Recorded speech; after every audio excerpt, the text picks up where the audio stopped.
Greetings and welcome everybody to another great cast here at SPO TV. Is going to be the last one of the year and potentially the last one for LCK. It's definitely an interesting night tonight as we're also going to bring in our second team into LCK. Could be MVP making their return, or actually a new team, Battlecomics, looking to join their challenger brothers in LCK for next year. Definitely a lot of dynasties and eras ending today, but the one that lives is the one we should focus on. The LCK will live on, and which team will be there to join the 9 already qualified? We, from our vantage point, can see the 9 logos that will adorn the LCK next year. We already know that BBQ has been eliminated. Only one of MVP and Team Battlecomics can go through and join the other 9 and start up that Riot era with a bang. That's the idea. A lot of fans of MVP from the LCK and their time there are desperately hoping they can win up against Battlecomics. They weren't able to do it the first time around. It was a 2-0. First time these teams did go head-to-head. But MVP definitely looked pretty sloppy on the day. I think their games up against BBQ were much better overall. And so there's definitely some people out there that are calling for MVP to return. I myself, I'm feeling the hype from On Fleek and Dove specifically from Battlecomics. I feel like they'll take the win, but hey, I've been wrong before for you MVP fans out there. And you know what? I think this is going to be a fun series because, like you say, I don't think it's going to just resemble a 2-0 smashing that Battlecomics gave a couple of days ago. I'm optimistic that we'll see MVP step up if they just come in once again and get run over, especially if Yondu comes in and tries to phone it in against OnFlake, currently ranked 2 challengers. That was OnFlake's hair, by the way. Well, there you go. Hi, OnFlake.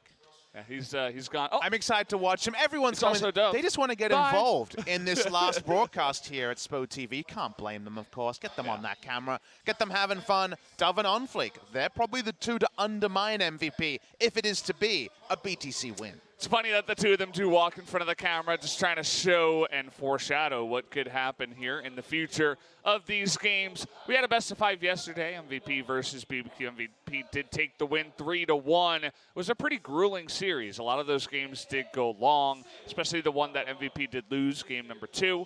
But MVP did prove that they were the better team over BBQ. Now, Battlecomics were sitting back, watching the whole series, studying everything, saying, hey, we should probably ban that Kai'Sa. Don't want to go up against that strategy that MVP did bring in for game number 4. They feel like MVP were the engineer of their own downfall in that game, going for the basically full melee comp. As we go over some of the table setting, the period that started on the 18th of September, it's the 22nd, is the final day of the promotion tournament as the music track kicks in a little bit late. We're all about this final best-of-5, so the change in the format meant we had a best-of-5 yesterday. MVP, like you mentioned, taking down BBQ 3-1. Final best-of-5, Team Battlecomics versus MVP. Already talked about who to look for from the side of Battlecomics. We've seen MVP to step up in every single way. I think MVP should be favorites, but words like should and could in a season where Griffin was 1 game away and 2 match points away from taking down KT and winning the LCK have meant very little. A lot of old storylines have been rewritten. Speaking of storylines, let's give you some information right now. Yeah, since the introduction of this double elimination format here in promotions, the team that loses the winner match normally does win in the final match. It's happened 3 out of 4 times, 75%. Obviously not too many games. This hasn't happened that many times, but there was only one other time when both challenger teams got promoted. That was MVP and BBQ. That time, ESC ever back in the day. So kind of would be telling to see these 2 teams if they do fall out of the LCK and have this repeat in some sort of weird cycle. Was a different format back then in the 2016 LCK Summer Promotion. That was just 2 best-of-5s, won by, at the time, ESC ever and MVP. 2.5 years of those 2 teams ended yesterday when BBQ Oliver's previous ESC ever were eliminated. MVP, will they be making it through? Let's first introduce their opponents in Team Battlecomics.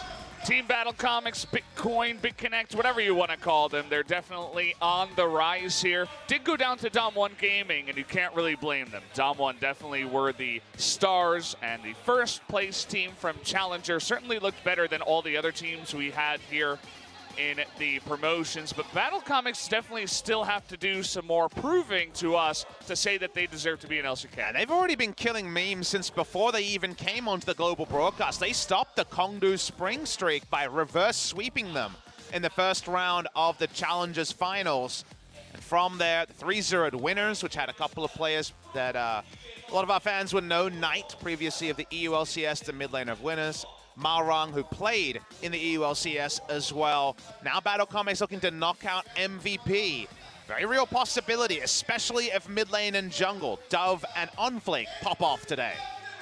It's definitely the keys for BitConnect, but how about MVP? Yondu has been, he at least looked a lot more solid in the matchup up against Trick yesterday, but you'll remember the first time these two teams went head-to-head, Unflake kind of just owned the jungle ahead of Yondu, but now they have Pilot and especially Max. That bottom lane duo has really been stepping up. I think that's where MVP could try to win out of tonight. If you chose one word to describe the face cams, though, it'd be nervous. They know this is a single best of 5. It's not double elimination anymore. Single elimination in this final match. They seem nervous. There's the MVP logo. Love the full zoom there. On to Max, 2.5 years, and of course the previous MVP era, where MVP Ozone, previous LCK champions before they were sold to Samsung Galaxy, went on to become KSV, and of course now Gen G. MVP, when you think of this org, at least when I think of this org, when it comes across the LCK teams, they and Jin Air, kind of that warm fuzzies, right? They've always been there, they have a defined style. You feel good about the fact they're in the league, but they're not currently in the league. They have to re-qualify again. Could do it in spring, but in summer, everything's up in the air. They're talking about BBQ. Oh, Battlecomics, right. Battlecomics. Yeah, that makes sense. Probably some family members there, like you'd imagine. Yeah, you got 3 of them there. You got 3 generations, probably. Looks like grandma, mother, and daughter. The 3 of them all together. That drawing is interesting. I think that's Ji-sun. Talking about... And that's Kim Soo-hyun, I bet. Yeah, that must be Kim Soo-hyun. They call her the Glasses Nuna, or the Glasses older sister. And says, a lot of signs today. Ji-sun is the prettiest. Please take a picture with me. And he said, in my own way, I tried my hardest to draw that picture. Well, take your pictures today, guys. Yeah. This setup here, this casting team, everything together, Korean and Western side, everything in flux in the future, so enjoy it while it's there today. And I think both teams are smiling right now. Will they be smiling at the end? Predictably, it's going to be a 50-50 split, you imagine. Yeah. But cool to see a lot of signs. It is free entry here in the promotion tournament. Of course, no huge fan base. Is MVP going to be the biggest of the teams that participated in this tournament? MVP fans, the MVP faithful that we've known for the longest time, have always been so vocal. They love their players. The roster has changed, except for Pilot coming in. Been unchanged for 3 years. There's a Spo TV horror. Says this is the last day of Spo TV. We're thankful for everything, and I wish they did more pirate broadcasts. Also says good-looking Sungke. That's the host over there on the Korean desk. Very handsome man, for sure. Yes, very jealous. He's a good-looking guy. Super charismatic as well. We only have nice things to say about He's the Sungke. interviewer that makes everyone seem super interesting and watchable. Loved him interviewing the young cousin of Dom1 Gaming's top laner last time out, if you guys are watching that. Who knows? Could happen today. We'll see what happens in the interview, if Battlecomics makes it in or if MVP does make it in. We still do have games of Legends, League of Legends here. Going head-to-head. First pick ban going to be started up for Game 1. That's right. These are the legal legends today, not the illegal legends. We don't talk about them. Speaking of illegal, Nunu is not allowed on patch 8.17, which we're playing today. So we've zoomed forward from the 8.15 that we were playing on the regional qualifier. So some changes, which we'll outline during the games. No changes on the bans, though. Is it 2016 or is it 2018? Either way, goodbye Scion from MVP. You don't want to give that over to MVP. ADD and Max proving they can play it. More Battlecomics fans here. Actually, a bunch of nicknames for all the different players here. Awesome to see fans on both sides. And the final ban here on blue side. Notice this is our first blue side Aatrox ban in a while. That doesn't usually happen. And it seems like Lilac joining us in the studio. There's an OG man if there ever was one. Yeah, interesting that he comes down for the last day of promotions. On many different squads, even a CLG member a long, long time ago. We're talking 2010, before I imagine any of our viewers were watching competitive play. Look at this first pick on the blue side. First pick, Kai'Sa. No Varus to answer it. And if you guys were watching yesterday, you remember that Karma, Kai'Sa, and friends jumped on the pilot bus, and 12 kills later, and almost a casual, let's call it a pentakill, because he killed Baron and 4 people. Later, it ended up being a comfortable victory for MVP. I actually cannot believe that they didn't ban Kai'Sa. Zyra Khan has been Battlecomics norm. They pick a lot of Zyra Khan Rise in the first round. And with no Rakan ban, maybe they just feel good about the fact that they will win lane with Zyra Khan. For now, at least, they've got the Zyra. They're going to hold on to the Rakan for a moment. That could potentially give over Kalista Rakan, which will be a bit of a change from MVP. So I actually think they're going to leave Zyra Khan open. They immediately take Braum and Sejuani. They had the Nautilus, actually, alongside the Kai'Sa yesterday. But today, just going with the more standard Braum.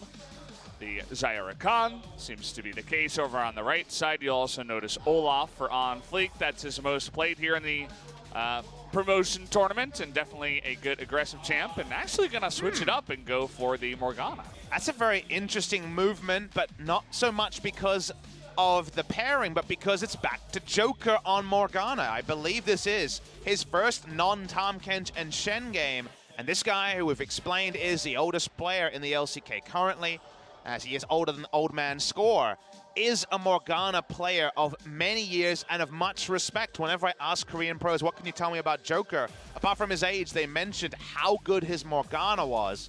So we've criticized some of his Tahm Kench play, especially. Let's see if the Morgana brings out the best of Joker. Gonna take away that Ornn. That was a very highly contested pick yesterday. Ornn making his way back in. Very easy to make work. Very reliable. Engage. Going to take another pretty good engaged top laner. Lots of top laners, and Irelia going to be banned out here as the Mundo does follow up. Solo lanes begging on both sides. We'll see where the counter pick comes in. Rise could be taken, but Dove has been looking over it compared to back in Challenger days. Let's see what the decision is here. If you want to take a safe top lane with Ornn taken away, notice Ornn and Sion are gone, which gives you some more of the engaged choices. Cho'Gath a strong laner, but not always the best when it comes to 5v5s. Gotta say, Battlecomics 4 picks in compared to yesterday. No real engaged champion across the 4. Waiting for the mid laner here. It's going to have to be a blind pick for Ian. Would it be the El Clasico? This was, of course, the pick that propelled them to Rift Rivals in 2017 spring. Lots of Syndra at that time, and would we finally see it? We see it in EULCS. There's been so little Maokai, and here he is. They're just bringing back 2017 spring MVP. Why not? Bring back what worked back in the day. Now we're curious, what is Dove going to bring in to the mid lane? Knows the matchup. Has a lot of different choices here. Has been playing a lot of Azir. The Lissandra also left available. What are they going to go for up against the Syndra pick? How about something aggressive? Oh, baby. Fizz, okay. Fizz nerfed since patch 850. We never saw recently buffed super high AP numbers Fizz on the Rift in Korea, despite the fact that we had 815 for forever. But we moved to 817. The AP nerfs are there. But this is a fun skill matchup in the mid lane. And let's see how Ian does, because there's times that Ian is able to flex, and there's times that Ian looks like a mortal. So let's see how we do when he faces Dove, who's going to be hunting season in the mid lane onto the Syndra. And you just know that On Fleek is going to be there. The one thing that really impressed me about On Fleek was we were talking about his jungle pathing is basically perfect. He loves to farm out really, really quickly, hits level 6 extremely fast, but also he always seems to be in the right place at the right time, you know, Tarzan, Score-esque. I wouldn't put him on that level just yet, but he's definitely got a good mind on him, a good jungle mind, I would say. So definitely a good sign for the side of Battlecomics. Risky choice of the Fizz when it comes to composition. We'll talk about that more later. But it seems like Battlecomics are trying to find pressure points. They're trying to emulate what Damwon did to them. Damwon showed us the new, it tried many different crazy things, and more often than not, they came off against Battlecomics, who previously just wanted to play 4-1 team fight, get certain items, and win the team fight from there. Seems like Battlecomics cribbing notes there. MVP going for such a standard pick comp. We're way back to their comfort zone here. The Maokai, the best illustration of this. It's been ages since a Maokai in Korea. Can't remember the last time, but ADD wants to bring back all these weird picks, as he does. Should be pretty nice against that Fizz. We'll see if he can lock him down here. The countdown has started. Let's jump into game number 1.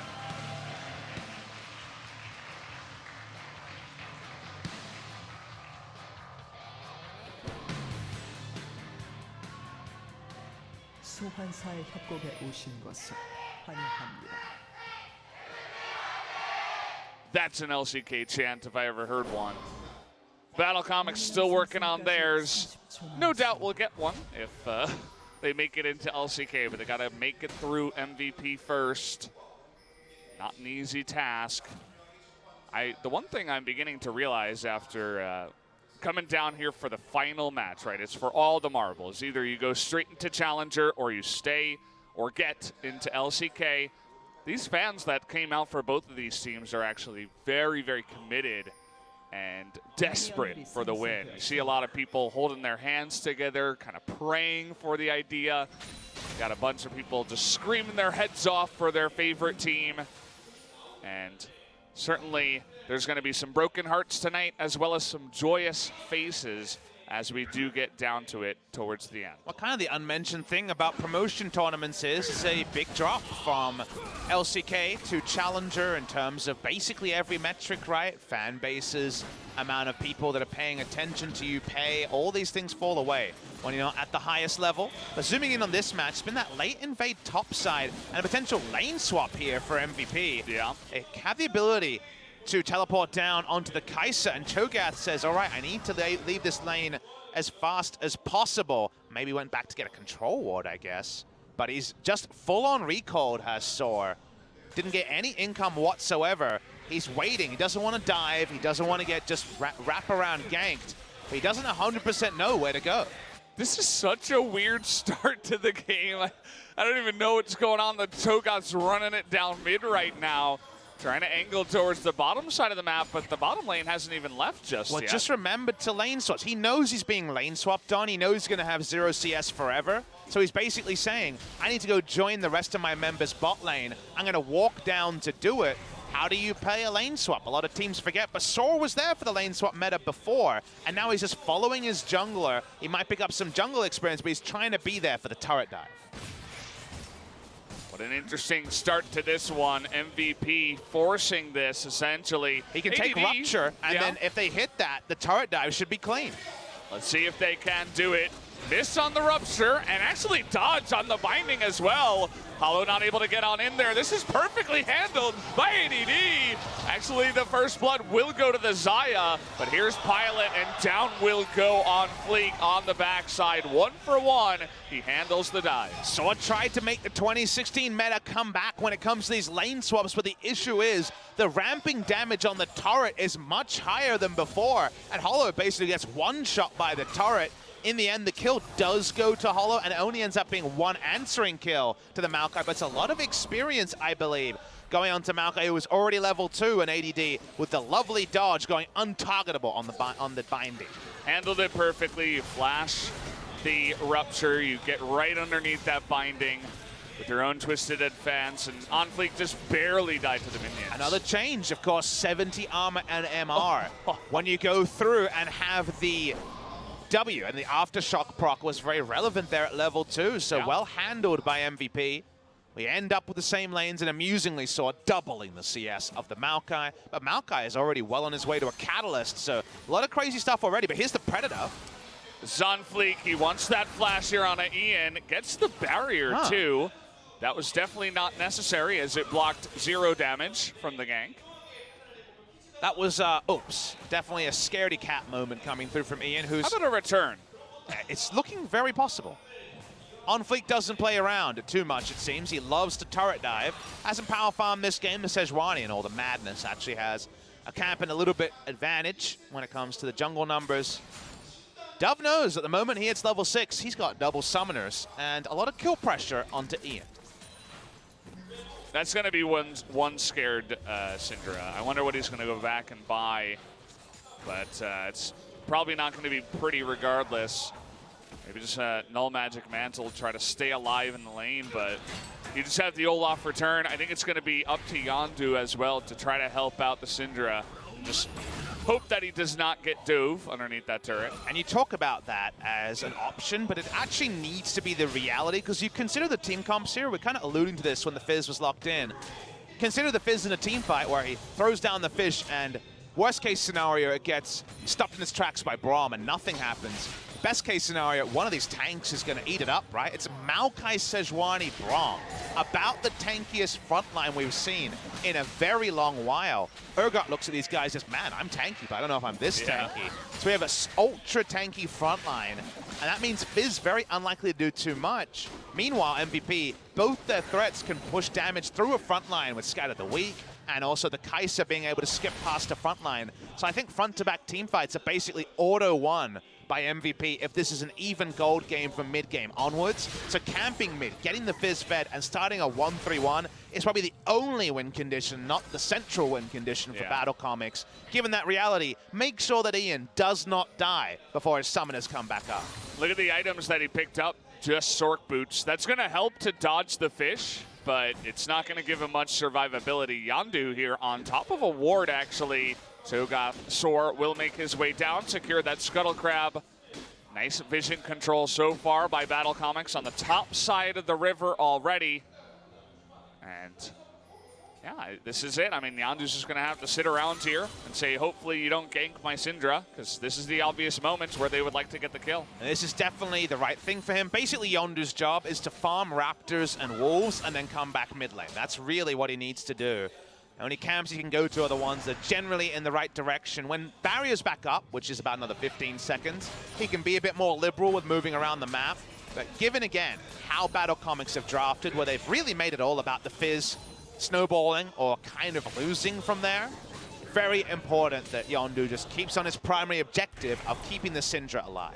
Now, you got a lot of stuff that would like to get to the squishy, soft underbelly of the MVP composition. The Olaf, you mentioned the Fizz, the Olaf, the Cho'Gath as well, trying to get on in there.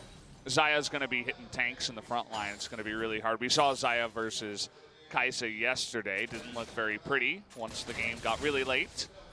But we'll see if Battlecomics can get this lead here.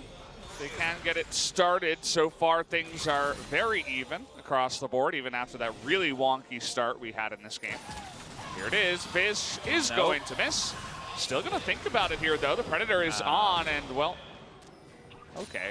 Dove actually ulted for damage there, mostly. Trying to go in. I think you need to hit at least one spell to make that one work.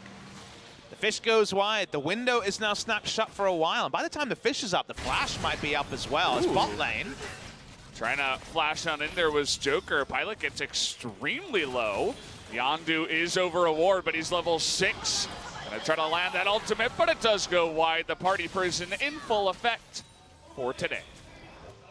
You do forget that we are battling for 10th spot in the LCK today, so have to remember and adjust the expectations of skill shot accuracy accordingly.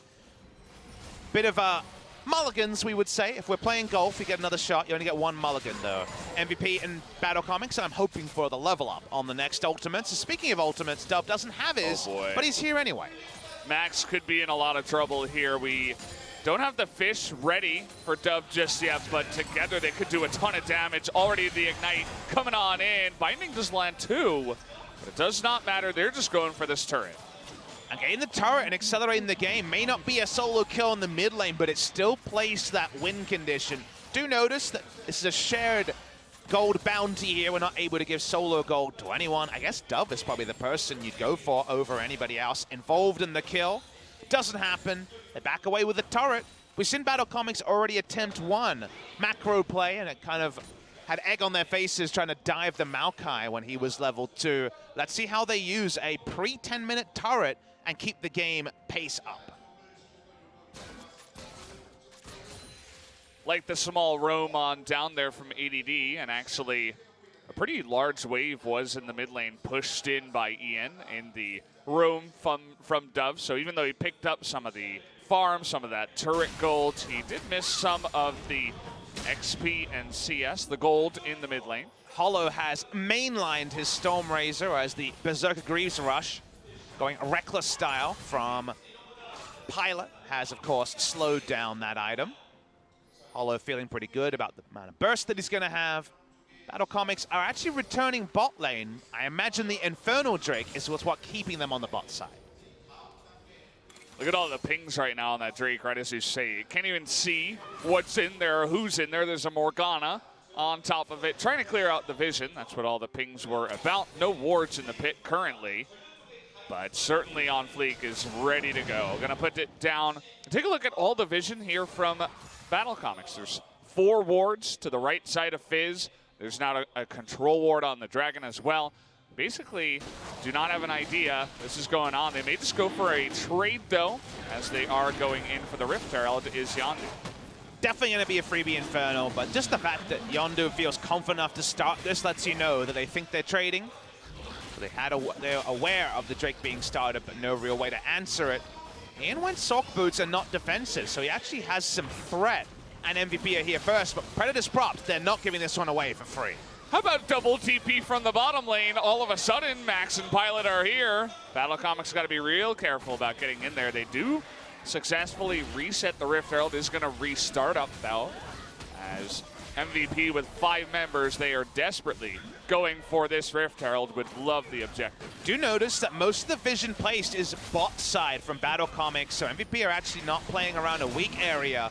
Their information, let's see if something can start this, though. See, on Fleek is getting in position, has that smite available, wants to get in, is not going to get it as Yondu smites it away. The Maokai ultimate doing a nice job zoning everybody out, and they do hand that one over, looks like, to the Maokai in the top lane. And you do see a preview of what the ARAM style fights will look like. No way in for Battlecomics, no squishy member to throw the Fizz ultimate at an MVP in formation. Have the answer in 5v5 team fights. If Battlecomics back away, you wouldn't expect them to be trading down at this point with Stormrazor, Kai'Sa, and already what felt like a nice tempo lead. But the high tempo plays are slowed down. Nice pickup for the side of MVP.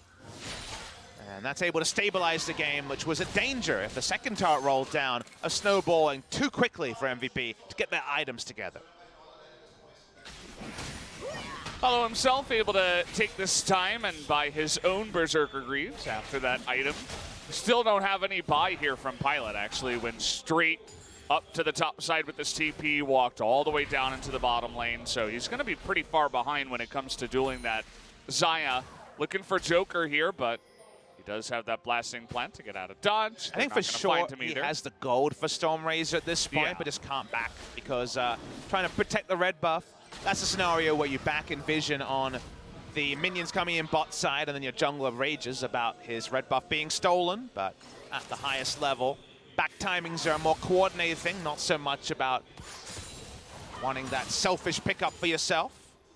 Hollow's happy to wave clear in mid. This is a very good lane assignment for an AD carry versus Syndra, because Syndra ults and then Hollow ults and, well, doesn't care too much about the unleashed power. So there's not a lot of kill pressure from a Syndra onto a Xayah when the lane assignment is like this. How about in the future we just get mid Xayah instead of a Fizz? How does that sound? But I see what you're saying. I mean, the Fizz has his own ability to dodge that ultimate. They got the double liftoff on the side of Battlecomics, and AD can also go untargetable. So that's a lot of untargetable for one game. Huh. The Olaf can't be stopped either. Not quite the same thing, but you know, I was looking for something else, Papa. The secret is, though, that often if you Syndra ults the Olaf, when he loses his resist, he just dies, because you're not always super tanky on the Olaf. You usually go into more of the utility pickup, something like the Knight's Vow, or more commonly in this tournament, the Righteous Glory. We're going to have it used here. It actually misses the knockup assumed that he would be on top of that, but does not get it. That was actually a really tricky play. They were using the Rift Herald to bait Cho'Gath to interrupt it, and then Sejuani ults him for a kill and a turret anyway. They aren't able to get the kill because Sora gets out there, but that was coordinated, not just a straight-up mistake from the side of MVP. Yeah, still a little bit disappointed that Sora missed, but hey, you can't get them all. Ian now, and a little bit of trouble, is going to be backed away from the turret, as Battlecomics is going to respond in kind by everybody getting on in there. Binding does miss on the Ian, which means that doesn't unlock Dove to go aggressive, but hey, nice little trade there. Only unfortunate thing is that up in the top side, you're losing extra health. Longer lanes aren't necessarily the worst for the side of Battlecomics, because Fizz already is going to be far trumping Syndra in a long lane, and we got 2 long lanes now, top and mid lane. In fact, all 3 lanes, because at least 1 turret are down, have chase potential, and man, Fizz is good on the chase. Merc treads into the Protobelt. We were actually discussing the latest Korean solo queue trend right now, which is one that Crown will love to hear. Aftershock Lissandra is looking like a potential there. If you guys see this at Worlds, remember Papa sent you when it comes to the Aftershock Lissandra, because we know about the Aftershock Galio. For similar reasons, Aftershock Lissandra rustling the Protobelt is actually going to be an interesting choice at Worlds. Definitely sounds really strong. I haven't seen it in effect, but just all those resistances right as you're on top, basically in melee range, as the Lissandra means that you lose some damage from the electrocute, but you have so much more survivability for those seconds. So 70 armor and MR and a little bit of burst from the Aftershock proc is a lot, and you proc it whenever you want it, because it turns out she has a whole lot of CC. That's very true. Trying to go for their own push in the bottom side here is MVP. Battlecomics respond in kind. 4-on-4 down on the bottom side. Ian trying to push the mid lane, but actually Soar with his TP up is getting a lot of value up in the top lane. Looking for that turret as ADD going to start the zoning ultimate here. They really want this turret. They don't have a lot of defending, as you can notice. There's no wave clear to speak about with these 3 champions. Olaf somehow the best wave clear champion. Soar at the same time pushing in, going to draw a teleport out of Maokai. Not going to be the turret just yet. Looks like actually more damage was done in the top lane by Soar. So interesting idea. You can tell what MVP are trying to do, but doesn't quite pay off. Starting to run out of people. This Fizz can kill. I see a stopwatch onto the Syndra. Sejuani, Maokai, and Braum are getting there. I guess Sejuani's maybe still killable. Kai'Sa's just not interested in being in the same lane as Fizz, so put all that together, need to stack up objectives, and while the second spawn Ocean isn't ideal, you need win conditions where you can get them, because we've already outlined a couple of times that most conventional ways that a game ends don't seem to suit Battlecomics as the game goes on. Yeah. MVP, we're definitely having Christmas early, Christmas in September, I guess you can call it, with the Kai'Sa not being banned, and they just lapped that up immediately. First pick. We're able to pick around it. Now they're looking for on fleek, going to force out that ultimate essentially for free. So ADD was not spotted there. Holo was showing bot side, so a good time to engage and get something. Bit of a micro objective, getting away the Olaf ultimate, but you take what you can get when the cost is 0. Holo's spotted on a ward, just trying to understand what's going on the bot side of the map. He only has limited information. Control ward and red ward is a start, but just spotting out what's going on. MVP re-invading for their red buff. You were talking about securing a red buff. 4 people return to secure the red buff, as they're looking for a pick on the Holo, who can actually be very slippery. You might even need 4 people if you want to get that kill. Doesn't end up staying. We're just here at 1-1 at about 18 minutes into the game. This isn't no Battlecomics versus Damwon Gaming Game 3. That just never ended with the actions. You know, much more balanced. I could do with a few more of those. That was really fun. Game number 3 there. That was, what, 41 kills in 34 minutes? Things that happen in China that never happen in Korea. Yeah.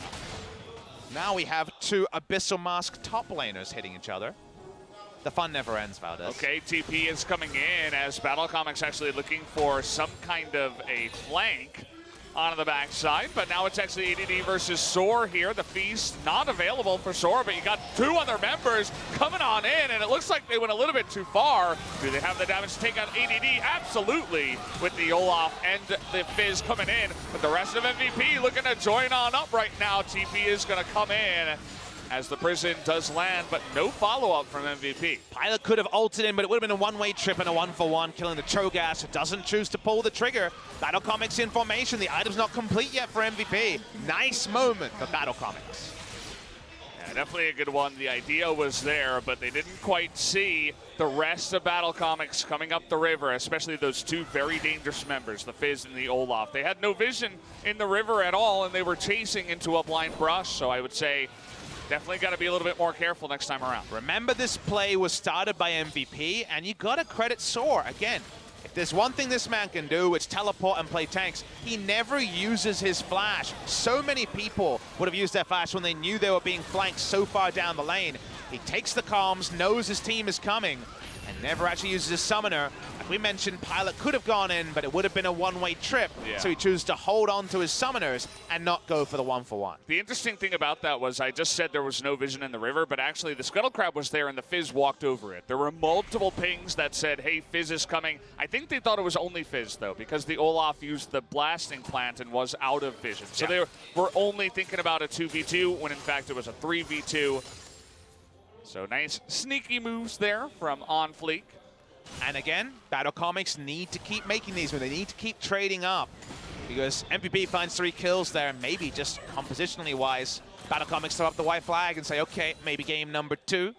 So every time they make the right play, every time we see a nice little move like Soar pulled off there, we need to compliment them. They've got that win condition. It's narrow but alive at the juncture of items we're at right now. Fizz has been holding on to Fiendish Codex and this stopwatch for a long while. Needs to jump in power, needs the one-shot potential if he does find that pick onto MVP. We'll see what he does go for in terms of items. Does build into the Zhonya's. Could get it early, but maybe he's saying, hey, I want to use my stopwatch first before I go into that. Maybe then he'll go for the buy. You'll probably need it every team fight, though, so I think Zhonya's second is fine in this game. Lichbane maybe afterwards for Dove. Kind of where my mind goes when it comes to Fizz builds. It's going to be the Black Cleaver build from Olaf. You might say then he's not going to be so tanky. If his tankiness becomes a problem, they've probably already lost the game. So I'm a fan of the Black Cleaver. I love the giant zoom out, by the way. We can see that Battlecomics has just been owning in terms of vision the entire game. I've mentioned it maybe 2, 3, 4 times already. And the Spo TV observers on top of it, getting us the wide shot that show you exactly that. MVP really struggling to take any control of the map, and that's because Battlecomics definitely have a lot more threats right now. And the reason it's relevant is that Battlecomics, after all this pressure, want to kite downwards, take another Infernal. That's the exact trait you're looking for if you're Team Battlecomics after the second spawn Ocean. So right now, they control so much of the map. Consider, what does MVP really control? The minions pushed into the inner turret in mid lane, maybe the Krug camp, maybe the Gromp and Blue, but everything else is lit up or even control warded by the side of Battlecomics. So this is very much going over any sort of midpoint saying, this is mine, this is mine, this is mine. Feels like some real imperialism by Battlecomics. They're taking the rift away from MVP. They're trying to take that LCK spot away from MVP as well. Definitely could happen here. I like the small amount of creeps that were handed over to On Fleek. It looks like he just barely had enough for that Black Cleaver finish, as you did mention.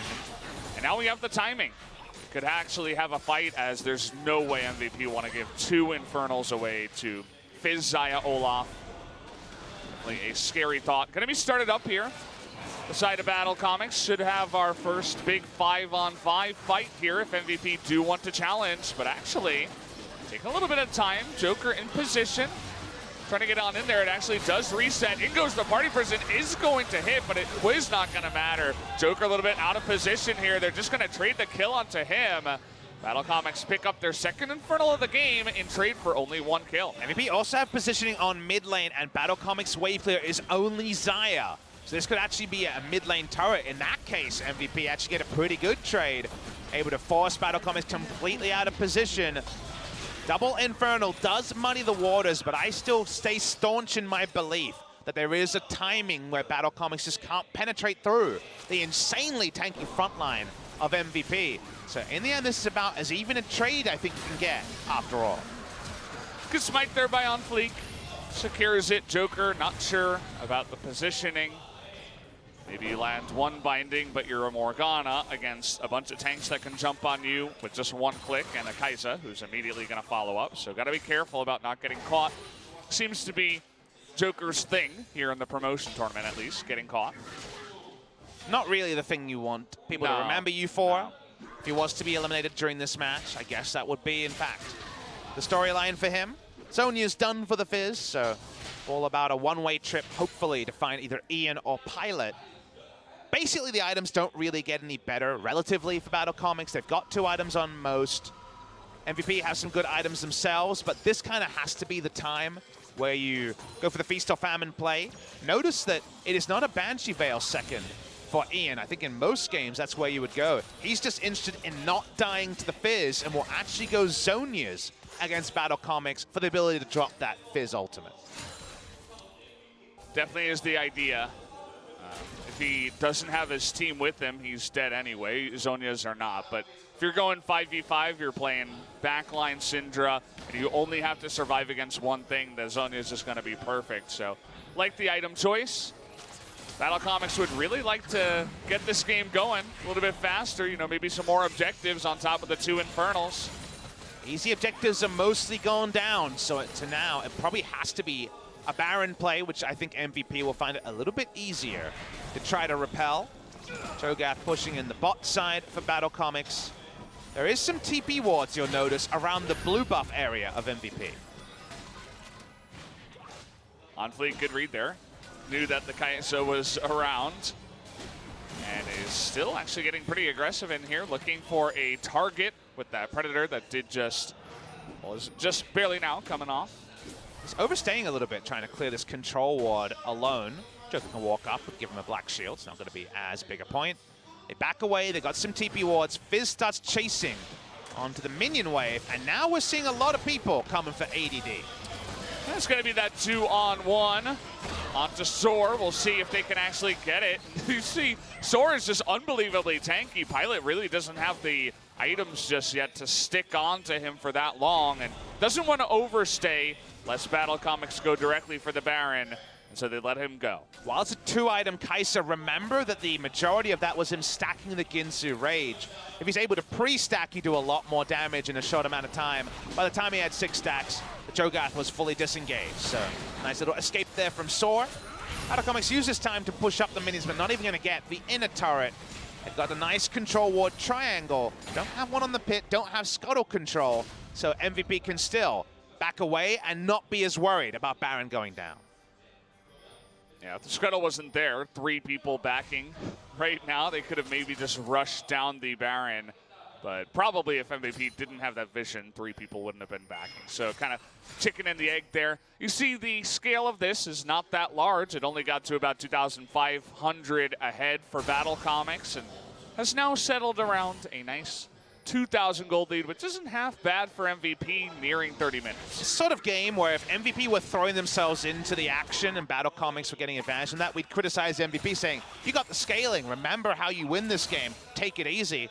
I think MVP have taken it easy. I think they've been adequately respectful, which not always something you can say about MVP. They can be a bit too foolhardy in their aggression. So I think so far MVP should be very proud of the spot they find themselves in, but it feels bad as a pro player to see action and always kite back and always second guess. That's why scaling comps can be undone more often than not, because they just don't have confidence they're making the right moves, because your first thought is to kill, your first thought is to pillage, and that's not what MVP can do until later in the game.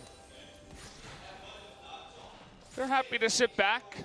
The one thing that Battlecomics do have for a late game, you know, I understand compositionally, obviously MVP is going to be very far ahead, but you take a look at the farm right now of Hollow. He hasn't really been the name we've been talking about on the side of Battlecomics. It's been basically always Dove and FLICKR, but take a look at 340 CS, about 40 ahead right now of the Kai'Sa. Should be proud of that at least. Now looking for a play here onto Yondu. In goes the Fizz. They do have a nice amount of damage. There's the Beast straight in the face. Ian is going to have that Zonia's, and on Fleet getting super low, but has a stopwatch of his own. How deep do they go? The binding is there onto the Kai'Sa. They're going to be jumping on in for it, but a flash away might be enough. They're going so deep for these kills, and everybody's super low, but it is going to pay off in the end. 3 people go down, an extra kill to Pilot, but they still win the fight. They do win the fight, Valdez. A super committal from both sides when they need to at 29 minutes into the game. They lose their smite, but they don't care. They want an inhibitor, and to make that next Baron even safer.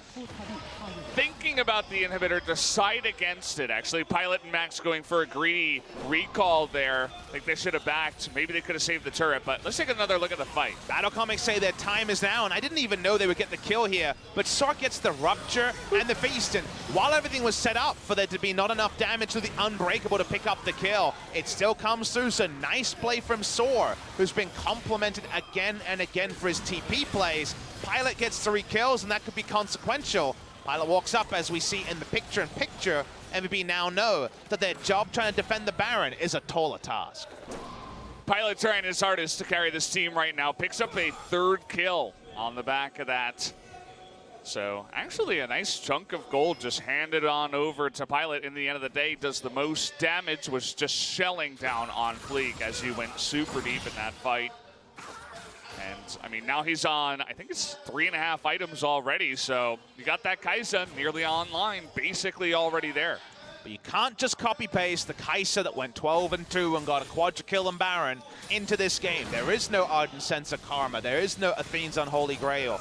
There is only a Zeke's Convergence and a Knight's Vow on the side of MVP. So while he has a frontline, which is another way to ensure that a Kai'Sa can do damage in the late game, it's definitely not the previous compositions. There's a lot more conditionals about this Kai'Sa popping off.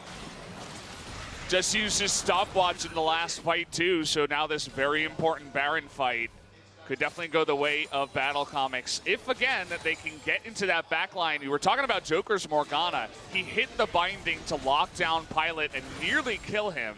Keep in mind that he did not go down, but another good fight like that, a binding through the clouds, or, you know, a Cho'Gath somehow is able to get into the back line. He does have his flash. Maybe, just maybe, they could take out the Kai'Sa and try to push to win. And quietly, Soar is 100% kill participation, monstrously big. That's his 8th feast stack. He feasts on the 4th Drake of the game. Cloud Drake goes down. The Cho'Gath has already been on point with the TPs and is basically unkillable through the stone play.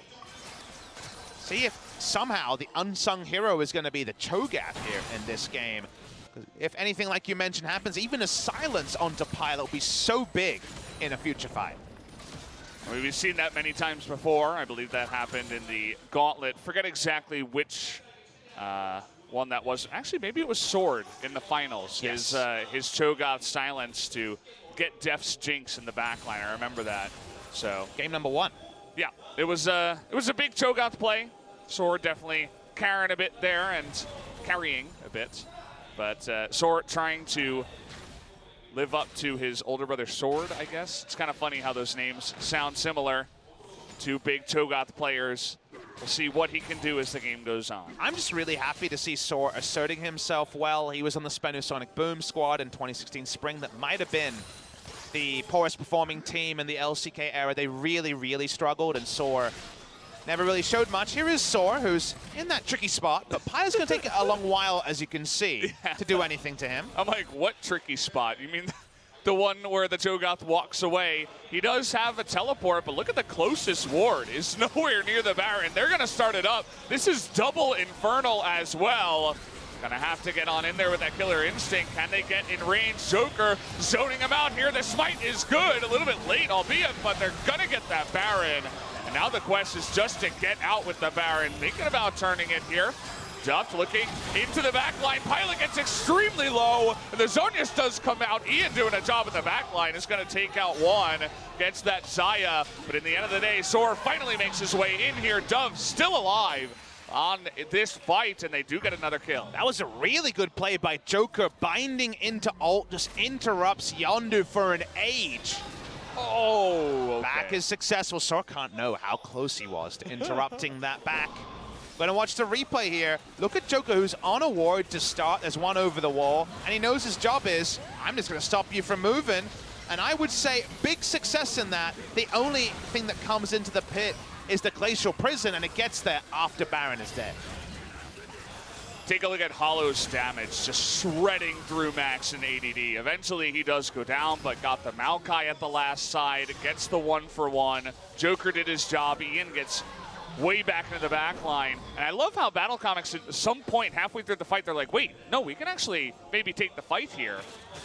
So I believe that was the 9th feast stack as well. Yeah. So the maximum size Cho'Gath is 1 stack away. Seeing Max and Pilot clear. Battlecomics has done a really good job about making this not about a 5v5 where Fizz is basically useless. Instead, it's been about controlling the map, playing around terrain. That's how you get over a compositional disadvantage. You force the enemy to always fight on unequal footing. That has been really good from Team Battlecomics. The Cho'Gath comes through. He's not quite popping his speakers like you can in this particular skin, but you know he's flexing in his own way.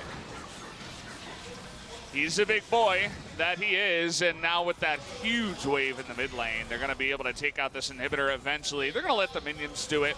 A nice grab, actually, on the cannon. Might deny it here. It's not going to go down just yet. Syndra has her many uses. Minute 20, and they do have only 4 members in the mid lane. See if MVP tries something, right? Score pop just to try to zone. Not necessarily ready to go in just yet. Nice double stun there to Prison, though, into the front line. We've seen that before at the bottom of the LCK. Multiple Glacial Prisons into a Zac tank. I remember that was Sungwon, actually. Yep. Famous game. But either way, inhibitor does go down. And now Battlecomics looking for a bit more. They only have 53 seconds left. Dove getting taken aback there just a little bit by ADD, but he is Fizz and able to get out of there just very safely. We have the other ultimates. The cats have not been unleashed by ADD just yet. But ADD smartly went bot lane to match and bought a lot of time here. So there's still a chance it ends up being 2 inhibitors, but MVP probably made the right move. Try to disincentivize Battlecomics. They're now pushing up anyway, though. Let's see what happens. Sora is just a monster right now. Look at that health with the stone plate. Gonna take out that turret now, and the fish on top of ADD. He's tanky, but they have the damage. And look at the back line on Fleek going in, zoning everybody out at the same time. There's your second inhibitor on top of that kill. It looks like they want to take a little bit more with the Baron. They're thinking they might be able to end the game. Seems really tricky as the minion waves are delayed. They won't be able to do so, but Battlecomics are living on a prayer here. Things are coming together. Some more further big item completions are coming in, and 4-item Kai'Sa is never getting enough time to activate Ginsu Rage, and certainly never getting close to killing this Cho'Gath. Nobody's really going to get close here. Just picking up more and more items as he goes, is nearing that 5th item. And let's take a look at how this happens again, the unkillable monster Cho'Gath. So he's at 5,200 health or so, and then he presses Stone Plate and he's at 8,000, 9,000 health. Look at how big the damn Cho'Gath is. Insane at the start, and Maokai looks like a squishy bit of paper in comparison. Yeah. There's a reason why Cho'Gath right now is a very, very common tank blind pick. In the top side, he can just get super fed and tank everything, basically. How about 4 Drakes and a Elder Drake on top of the push that you already did just make with the double inhibitor? Doesn't look like MVP can do anything to get near the Drake. Gonna have to give this first Infernal away to Battlecomics. Battlecomics Game 1 reminded me of Longzhu Gaming of 2017 summer, where they were criticized for only playing through their top lane carry and having a very thin win condition. They returned to again and again, a narrow win condition. Battlecomics need to play this game a certain way, never drop vision, always play on the front foot, and they've done that. And the end result is, if you play to a narrow win condition and never make a mistake, you win, Valdez. That's how it goes. We criticize it because it's risky, and they're a team that's playing in promotions, so there's always the chance they make a mistake and fall away. But so far, it may not have been perfect, but it's been the perfect game Battlecomics needed to always stay 1 step ahead of MVP. And now with a 11,000 gold lead and a 4-stack Elder, an extra huge amount, it's 24% AD and AP, they might just be able to blow through MVP and close the game. That's the play here. The Maokai makes his way back to try to make the miraculous stop. Down about 10,000, 11,000 gold already is MVP. They're living on a prayer right now. We'll see what they can do. They can bring in the power of Bon Jovi and actually make it work. Turret under fire, about to be at least. Hollow very respectful. ADD actually nearly going down here to just Dove and on Fleek. The two carries together. They do it alone somehow, some way. And now with the Zhonya's actually double stopwatch there is gonna bait out that damage on Fleek. Is gonna get low, but he has his own Guardian Angel. Dove getting on into the back line. Nice flash there from Pilot to dodge the damage, but Ian out of mana and the rest of Battlecomics looking to end the game here. Looks like they should be able to. The two turrets gonna go down. Big rupture. There's the Feather Storm as well. Huge AoE damage comes out of Battlecomics. They're gonna win game number 1 with a huge bang. Very one-sided as they take the game. What a great game from Team Battlecomics. Soar still on fire at the end. NBA Jam style. He's on fire. He didn't need to shout it out as an announcer. Everyone could see it. Really impressive performance from Team Battlecomics. They've won every game 1 they've played so far in this tournament. Won game 1 against Dumb1 Gaming before going down. But the manner they did and just how square they were around playing around a singular win condition was very, very impressive. Big shout out to Soar, who was easily the MVP of game number 1. Really got to hand it to him. He created so much space for Dove and On Fleek to get on in there. Hollow, Loki also did a ton of damage in the back line. We were talking about how that super tanky front line he had to get fed to really do anything against it. But I guess Battlecomics just got ahead far enough, and Hollow's farm at the end of that game was pretty insane. So even he was ripping through the tanks towards the end. Feels like ADD might be calling for a first round Ornn rather than being left with the dregs of the tank champion pool, because the Maokai did not look impressive. Did not work in game number 1. Let's see how it changes after a commercial break, jumping into game number 2.